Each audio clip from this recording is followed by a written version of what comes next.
Uy! What's up? Go fam.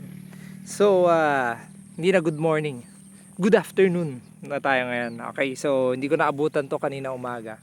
Kasi nga nandun tayo sa Maisan. So, nandito tayo ngayon sa Palayan. Okay, so nagsabog na sila kanina nung ating binhi. Ito nga yung SL19H. Okay. So baka nakita nyo may mga itim-itim. Ano yan?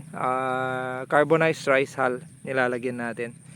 So madami pa rin ako nakikita na nahihirapan na nagkakaproblema dun sa pagpapatubo ng mga binhi. Which is nangyari na rin sa akin yon. Yung binabad mo tapos hindi tumubo. So usually it's either problema nun binhi, but most of the time ang naging problema nun is yung proseso nung pagbababad. Ay, ang nangyari doon is it's either binabad tapos hindi napalitan yung tubig, umasim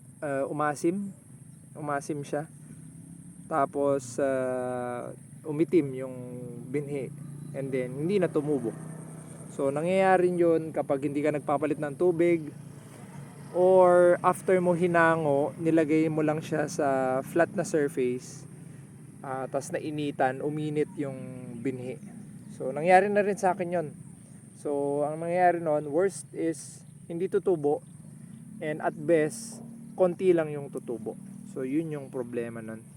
Okay, so yun lang yung tip ko pag pag magbababad kayo, lalo na sa mga baguhan.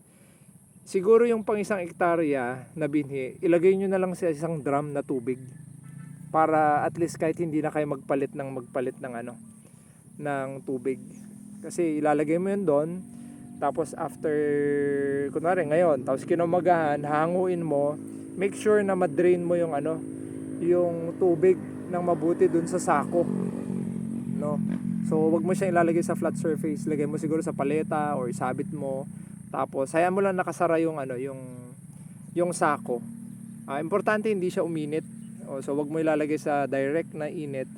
Tapos yun, kinaumagahan, makita mo na yan, magi-start ng mag-germinate. Okay? So yun lang yung mga isa sa mga syempre we learn from yung experiences natin. So yun lang, go fam. Ingat lagi.